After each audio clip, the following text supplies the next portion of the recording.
buenas noches. Hoy vamos a continuar debatiendo nuestro tema de la semana. En esta ocasión, el papel que deben de tener los tecnócratas en un gobierno democrático. Para abundar en este asunto se encuentra con nosotros la que será ya nuestra tradicional mesa de los martes. Le doy la bienvenida a Paula Sofía Vázquez. Paula Sofía, ¿cómo estás? Hola, Leo. Gracias por venir. Carlos Bravo, regidor. Muy buenas noches, Buenas Carlos. noches, Leo, camaradas. Gracias. Y Hernán Gómez. Hernán, ¿cómo estás? Hola, Leo, buenas noches. Pues empecemos contigo, tú que te encanta el tema de la tecnocracia. Sí. Pues mira, yo creo que es muy interesante ese planteamiento porque normalmente, en México al menos, hemos asociado el término tecnocracia con autoritarismo. En ese sentido, digamos, el gobierno tecnocrático paradigmático es el de Carlos Salinas de Gortari, ¿no? Que impuso una revolución tecnocrática desde arriba, es decir, una serie de cambios políticos, económicos, a partir de criterios, digamos, de expertos, de especialistas, de técnicos, y por eso el término tecnocracia, ¿no? Hay ciertos ámbitos de la administración pública en los que se han convertido en el dominio de tecnócratas, por ejemplo, la Secretaría de Hacienda, el Banco de México, durante alguna época la Secretaría de Telecomunicaciones y Transportes. Son secretarías donde es muy importante los saberes especializados, donde no cualquiera puede llegar y empezar a tomar decisiones, ¿no? Las áreas jurídicas, relaciones exteriores. aunque no, a los diplomáticos no solemos considerarlos tecnócratas, ¿no? Está muy asociado con la economía, ¿no?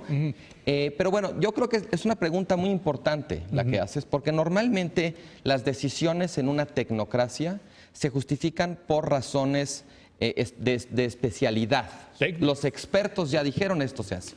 Y en democracia suponemos que no, que las decisiones se toman pues en función de lo que dicen las mayorías. Ahora, ¿eso significa que no hay lugar para los tecnócratas en la democracia? Yo creo que no. Yo creo que hay ámbitos de la administración pública para cuyo funcionamiento adecuado es indispensable el conocimiento técnico. Caso paradigmático, el aeropuerto de la Ciudad de México. Por eso estamos de alguna manera debatiendo este tema, ¿no? Desde luego, que es el gran tema. Pues, cortemos de una vez, ¿no? Ahora, yo creo que hay muchas cosas técnicas de esa decisión. Las rutas de vuelo, la saturación, la dinámica de suelos, etcétera, etcétera. Eso quiere decir entonces que vamos a trasladar todas las decisiones, porque ahora somos una democracia, ¿no?, a que decida la mayoría. Yo creo que no. Que haya una consulta es una decisión política del próximo gobierno. Hacerle caso a la consulta o no va a ser una decisión política del próximo gobierno. Si hay o no hay realmente dos alternativas al aeropuerto, no es una decisión política. Esa es una decisión técnica. Y por lo que hemos visto hasta ahorita, en realidad no hay dos alternativas. Si el problema es la saturación del espacio aeronáutico, se supone que ese es el problema que queremos resolver con el aeropuerto. Y ninguno de los estudios técnicos que se han hecho, que son públicos por lo menos, ha dicho que haya otra opción además del nuevo aeropuerto que resuelva ese problema. Que no cabe Santa Lucía con Benito Juárez. Ese es un aspecto técnico. Paula. A ver, yo creo que el tema de tecnócratas es un... Sí, efectivamente, yo creo que no habrá nadie en este mundo que diga, ay, no, que no haya técnicos en el gobierno, que no se tomen decisiones tomando en cuenta precisiones técnicas en el aeropuerto o en un estudio de competencia económica o en temas de política financiera. O sea, creo que para esas cosas necesitas a fuerza técnicos de especialización. Ahora, creo que el término tecnócrata está asociado a un tipo en especial de persona que tiene unas características que no solo tienen que ver con una especialización, sino que tienen que ver incluso hasta con de dónde estudiaron. Entonces, cuando estamos diciendo, ay, es que se vayan los tecnócratas. Pues, tecnócratas es como gobierno de técnicos. Exacto, ¿no? pero estás hablando en específico, o sea, ya en el imaginario colectivo ya un tecnócrata ya no es esta persona que tiene unas capacidades técnicas. Casi se dice tecnócrata neoliberal. Exacto, ¿no? Ya es como tecnócrata neoliberal del ITAM. Digo, perdón, ya vamos a decirlo completo, ¿no? Lo único que me falta a mí es lo del ITAM. Sí, no, pero ya es así como, ya tienen una adscripción específica. Sí. Entonces, en este caso dices, pues, ¿los necesitas? Sí. ¿Los necesitas para tomar decisiones democráticas? No, necesitas el respaldo del argumento para que de ahí salga una decisión democrática. Es lo que yo creo. ¿Todas las decisiones técnicas se tienen que consultar democráticamente? Pues no, evidentemente no. Pues no. No. Hay muchos ejemplos, ¿no? Hay miles de ejemplos. ¿El aeropuerto no es una decisión de esas? ¿No le deberíamos de hacer caso a los que los técnicos nos dicen que es la mejor solución? Pero eso no quiere decir que no lo... O sea, si hay una... Tú estás poniendo dos opciones fundamentadas con argumentos una y otra. Es que la otra... Es que la otra no está... No, y si la otra es Ese es el tema. nada más no hacerlo, pues algún argumento técnico ambiental existe. Existen Sí. muchas consideraciones ambientales, por ejemplo, para no hacerlo. Entonces, esas también son capacidades técnicas. Es un resultado Sí, claro. de una argumentación De acuerdo. técnica. Se va a sacar el lago Nabor Carrillo. Ah, ok. Bueno, pues ya. Un técnico especialista ambiental te dijo que no. Así es. Entonces, en ese caso, dices, bueno, y se va a consultar. Sí, la población va a decidir si quiere su lago o si quiere su aeropuerto. Ya, si el tema de la saturación o no del aeropuerto es otra cosa. Hernán. Yo creo que se ha escrito mucho sobre el tema, sobre las tensiones que hay entre democracia y tecnocracia. Y si uno se asoma a las reflexiones más recientes, por ejemplo, el trabajo de Nadia Urbinati o de Yasha Munk, que no sé si estoy pronunciando bien, sobre las crisis de la democracia a nivel mundial y sobre todo sobre la emergencia de movimientos antisistema. Ahí podemos ver que mucho de la crisis de las democracias tiene que ver con una tendencia a sustituir la opinión de los ciudadanos por la opinión de los expertos, ¿no? Como que la opinión del ciudadano no vale, lo que importa es lo que dice el experto.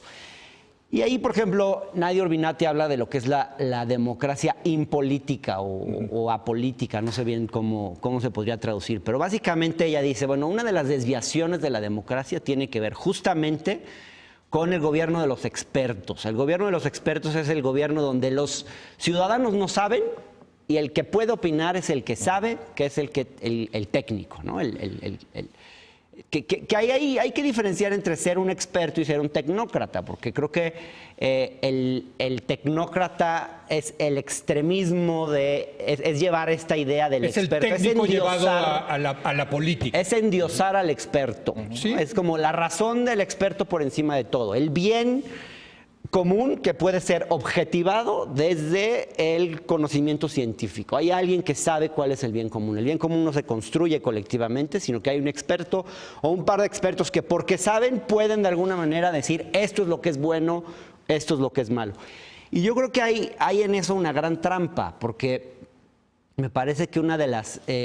estaba viendo, por ejemplo, hay una... No sé si recuerdan la película Sospechosos Comunes. Sí, de Usual. Cuando Kevin Spacey dice... la mejor jugada del diablo fue convencer al mundo de que no existía. Y yo creo que un poco así, la mejor jugada del neoliberalismo fue convencer al mundo de que su ideología no existía. Y la tecnocracia ha sido cómplice de eso, de hacernos creer que solo hay una manera de manejar la economía, que es el consenso de Washington, que de ese molde no nos podemos salir. Pero digo, a mí, yo no tendría problemas si me dijeran, esa es la ideología, pero esa es nuestra ideología, pero ellos quieren hacer parecer su ideología como ciencia. Bueno, y la ya no estamos yendo a lo del consenso cómplice de esto. La tecnocracia es cómplice del neoliberalismo, pero también puede haber una tecnocracia... De hacer parecer que la única alternativa es el neoliberalismo. En la Unión Soviética también había una tecnocracia. Claro, ¿no? totalmente. O sea, el mismo Lenin decía, Sí. el comunismo son los soviets y la electricidad. Pero era el aparachic, ¿no? Más que la tecnocracia. Lo que Era el pasa es que yo creo que aparato. sí, es muy importante esta distinción entre el técnico y el tecnócrata, ¿no? O sea, yo creo que aquí todos, cuando eso estamos es muy tratando de reivindicarlo, estamos hablando de los técnicos, los especialistas, los expertos, y el tecnócrata es el que pretende que su conocimiento especializado constituye un Único y argumento verdadero. para obligar, ¿no?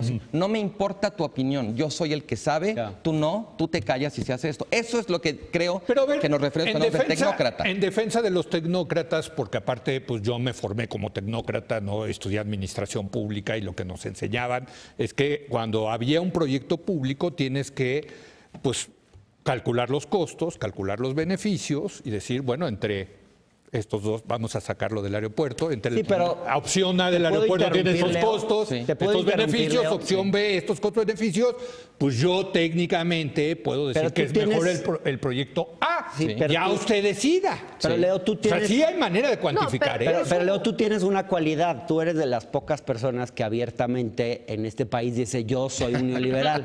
Por eso, Sí, ya eres pocos. mi neoliberal favorito, porque para mí eso es muy valioso. Es decir, no me estás diciendo diciendo que estás Sí. que es Y conocimiento yo sí creo, científico ni estás y diciendo yo sí que creo esto es que la verdad el llamado objetiva. consenso de Washington o neoliberal, si es un modelo superior de desarrollo económico. Bueno, pero a ver, A ver, o sea, hay- parte de la- cuantificable. Dime si no, ¿cuál es la alternativa? No, hay un tema también de exclusión incluso en este tema de análisis técnico.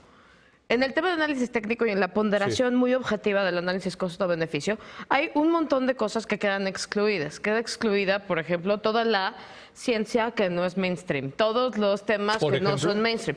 Por ejemplo, todo el tema ambiental. El tema No, el ambiental estuvo ya hoy en olvidadísimo. día, no, ya. Ya hoy en día, olvidadísimo. no, Y si no, vemos, no. si vemos Plaza Arts, y si vemos el aeropuerto.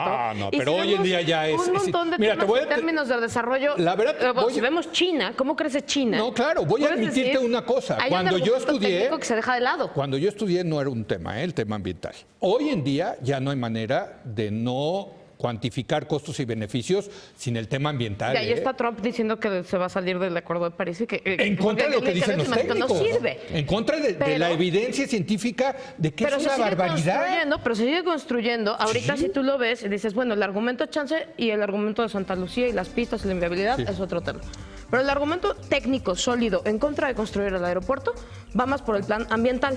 Entonces, ¿por qué eso no se tomó en consideración nunca? Porque ahorita nada más el tema se centra, el debate se centra en es que nos va a salir muy caro, es que la inversión, es que no sé qué.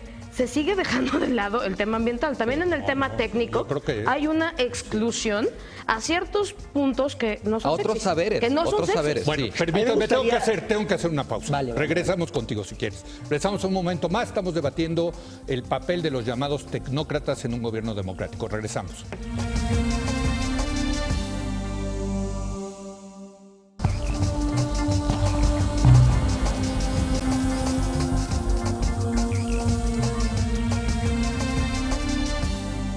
Bueno, estamos teniendo un muy buen debate sobre el tema de los tecnócratas en un gobierno democrático. Ayer estuvo buena la mesa, hoy está poniendo también muy buena, Hernán.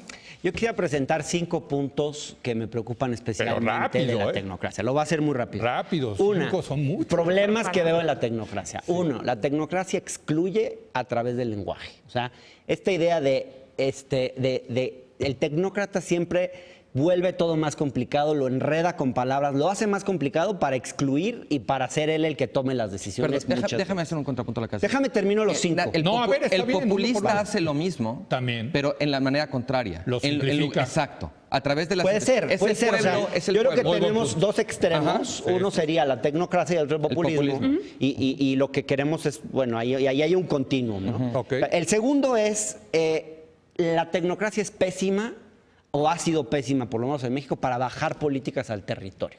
O sea, la idea de gobernar desde el escritorio y no desde el territorio, yo creo que es uno de los pecados de la, Pues, de la te diría, tecnocracia. el tecnócrata es No un problema de logran- implementación. No logran, bueno, pero ok. No son buenos implementando. Pero no logran, no ven las cosas desde el territorio, tienden a soslayar esa parte, ¿no? Creo que ese es otro.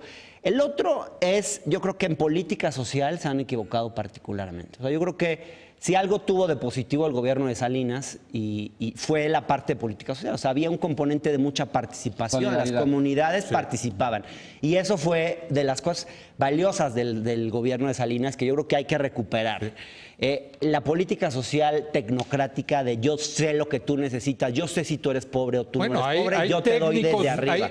hay pobretólogos, ¿no? Les dicen. Sí, hay gente especializada. Eso, Digo, ¿no? se oye Y el horrible. pobre- pero los tecnócratas así de les la dicen. pobreza. Los no es un tecnócratas de la actor, pobreza. y el pobre claro. no es un actor Es un de sujeto- para ellos es un superar su sujeto de propia estudio. condición. Claro. Para ellos es un sujeto de estudio. Y tienen No. soluciones técnicas para resolver el Que problema. no, en la gran mayoría de los casos no funciona. El- Bueno, no ha cuarto- funcionado en México, ¿eh? El cuarto ya No va a funciona terminar, más. es Sí. que los tecnócratas también engañan, o sea, engañan a los políticos muchas veces. ¿no? Ese caso los paradigmático es Salinas, claro. Los marean, les hacen creer un rollo y al final de cuentas ¿Con qué les propósito? venden la idea. Pues yo creo que tienen una agenda y les venden una idea muchas veces, y esto ha pasado aquí en América Latina, o sea, venden una agenda que hace parecer como algo objetivo, científico, como si no tuviera un sesgo ideológico o una postura política determinada. Y el quinto, que me parece muy importante, es que el tecnócrata se olvida de que la política es conflicto. Y entonces, cuando hay conflictos es incapaz de procesarlos. Y ahí es cuando se ve muy claro que se necesitan los políticos para de alguna manera sopesar distintas posturas planteadas por los expertos.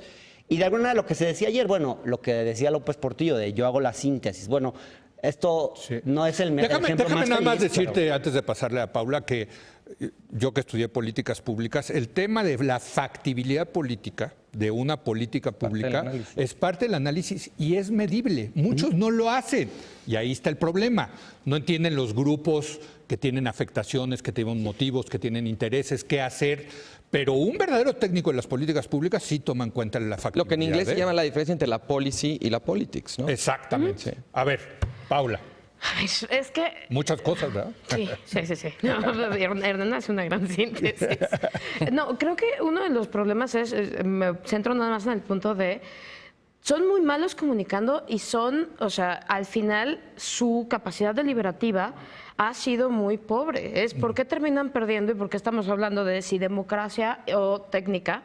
Es porque no saben aterrizar una idea, no saben explicarla bien y después lo único que hacen es te avientan 35 estudios y te dicen ahí está y tú deberías de entenderlo. Y debería de ser muy claro para ti. Y entonces no vamos a hacer caso a nada porque aquí están mis estudios y esto debería de ser la verdad única y universal. Hay otras opciones, pero es que casi no son viables. Y es que estudian todos los demás. No, se maximizan los beneficios, se minimizan los costos con esta opción. Claro, acá y está, entonces, pues, si me dices, más bien necesitamos o tecnócratas más políticos o que una mejor comunicación entre los políticos y los tecnócratas, si en teoría está todo tan bien. Déjenme aterrizarlo para terminar el debate con el tema del aeropuerto. Sí, mira, porque pues esa es la raíz de... yo creo que podemos empezar, por ejemplo, por ver cómo se formuló la pregunta. La pregunta está formulada en función de que el problema que se quiere resolver es la saturación del espacio aeronáutico. Dice, lo dice así, dada la saturación del espacio de vuelo, no sé cómo lo formula, existen las siguientes opciones. Entonces te pone la del nuevo aeropuerto y la de Santa Lucía, más los añadidos, ¿no? El tema aquí, me parece, es que esa pregunta, por cómo está formulada, excluye las consideraciones ecológicas, que son también de naturaleza técnica. ¿Está bien? Claro, el problema es que esas consecuencias son resultado de una decisión previa. O sea, primero, el gobierno de Peña Nieto, sin consultar, decidió aquí va el aeropuerto. Sí. Porque eso resuelve el problema de la saturación. Resulta o sea que era su facultad, ¿eh? Sí, de acuerdo. O sea, porque para los que dicen fue una decisión autoritaria, no, perdón. ¿No? Pero el presidente fue elegido, en ese momento Peña Nieto, y él tenía la facultad de hacer esa decisión. Parte del descrédito contemporáneo de los expertos y las tecnocracias tiene que ver con la sensación de que excluyen al tomar decisiones y la gente se siente agraviada por eso. Pero bueno, eso es aparte. Sí. Porque en su momento yo no recuerdo al menos que la decisión de Peña Nieto haya sido impugnada por no ser democrática. Fue impugnada por otras razones. El impacto ecológico, la corrupción, la claridad de los contratos. Y acá lo dijimos, claro. Ahora, yo creo que bueno, el gobierno de López Obrador se encuentra con un proyecto que ya está en marcha, que no le gusta. Y con respecto a lo cual ha dicho muchas cosas. Primero dijo que lo iba a echar para atrás, luego dijo que iba a revisar los contratos, que iba a traer a la iniciativa privada, ahora que la consulta. Entonces, bueno, ha dicho de todo López Obrador. Yo creo que en eso el presidente Pero debe de ser una bien. decisión técnica o no. Fundamentalmente técnica. La viabilidad. ¿De dónde poner dónde debe de estar el aeropuerto? No nos engañemos. ¿Sí o no? La decisión de dónde ponerlo es una decisión política. No claro, pero con insumos técnicos. Exacto. Correcto. Así es como yo lo veo. Mi problema con la consulta no es la consulta. Es que creo que en realidad insumos técnicos para la otra opción no es opción en función del problema que te están planteando. Porque técnicamente no es viable. No resuelve el problema de la saturación. Así es. Paula, el aeropuerto. Una decisión técnica, una decisión política. Es que coincido con Carlos, creo que tiene que ser una decisión política por nada más la cantidad de voluntades que se tienen que poner en riesgo y que van a sufrir modificaciones y por un tema de política nacional en la que a dónde vas a orientar tus recursos tiene que ser un tema político. No es una cosa que te tocó a ti, es una cosa que tú... ¿Pero político de quién? ¿De López Obrador? ¿Consultarlo a la ciudadanía? De López Obrador, como él decide. Ahorita hay un tema de si la legalidad o sea, al final estamos de acuerdo que quien va a decidir es López Obrador. Por supuesto. No la legalidad de la consulta, va a tomar a lo mejor en cuenta la consulta. Si él decide hacer la consulta y tomarla en cuenta, es su decisión también. Exacto. Él puede decidir a Pero partir al final, de qué mecanismo la toma su decisión decisión. Va a ser política de López Obrador Y yo esperaría que con base en Claro, ciertos criterios técnicos. Ese es el otro tema. Sí, ¿no? Criterios técnicos y cuáles, sobre qué cosa, y una decisión muchísimo más ponderada y fundamentada. Costos, Esperaríamos beneficios, todos costos, claro. beneficios, Mitigación de pública, afectaciones. transparente, o sea, esas son cosas que ya esperaríamos que fueran argumentos y documentos, información, etcétera, a partir de la cual se tomara la decisión López Obrador de hacerle caso a la consulta y las personas que sean consultadas para hacer su voto. Sí. Hernán, un último comentario. Creo que el presidente tiene que tomar la decisión con base en los insumos técnicos Sí. y con base en no solamente en la consulta que se va a hacer ese día, sino con los distintos diálogos que ha tenido y está teniendo con grupos sociales. O sea, yo creo que tenemos que superar la etapa donde todo lo decidían los técnicos o todo se decidía en salones cerrados. Tenemos que abrir espacios de discusión. Hay que perfeccionar estos espacios, pero me parece muy importante. Yo creo que hay algo que a veces se pierde de vista. Hay una función pedagógica, hay una labor pedagógica en la función pública. O sea, hay que explicar. El problema del tecnócrata no es que sea experto en su tema, ¿no? No, el problema es que no hace un esfuerzo por explicarse. Es como Lo si decía yo no Paula tengo que Sofía. dar ninguna explicación a nadie. La comunican. comunicación. Entonces yo creo que tiene que haber un esfuerzo muy importante de explicar, ¿no? O sea, de ser pedagógico, de explicarle a la gente las cosas para que pueda tomarse esa decisión. Pero la pedagogía en de la con consulta base en es eso. muy deficiente. Es muy deficiente. Es muy complicado hacerla en un técnicamente la tiempo consulta tan es corto. una vacilada. Yo diría Yo que también estamos creo que en un proceso de ensayo-error. Yo celebro que se esté cambiando la forma de hacer las cosas en el país. No es la mejor consulta, no es el mejor diseño, pero es un pasito adelante. Y creo que con este pasito vamos a dar Pero otros no pasos podría ser más mejor. importantes. O sea, tenemos que conformarnos con esta opción tan deficiente. No Bueno, podrían hacerlo el mejor. problema Bueno, es que cada día que perdón, pasa nos tenemos que ir. avanza el tema del aeropuerto. Pues bueno, ¿no? sí. O sea, no Y puedes, ya se tiene que resolver. Y ya se tiene que resolver. No lo puedes Ya hacer el en próximo, 8 meses. ya en un par de semanas lo sabremos. Gracias, Carlos, Paula, gracias. Gracias a Hernán. ti, Leo. Gracias. Hacemos una breve Gracias. pausa. Viene Roy Campos para analizar la consulta precisamente sobre el nuevo aeropuerto. ¿Están sesgadas o no las preguntas? ¿Qué es lo que podemos esperar de esta consulta? ¿Es o no una vacilada? Yo creo que sí, lo he dicho. Yo creo que ya está tomada la decisión y López Obrador está haciendo todo esto. Es una faramalla para decir yo no quería el aeropuerto, pero el pueblo sabio dijo que sí. Y bueno, eso es lo que yo creo. No, pero bueno, ahorita regresamos en un momento más.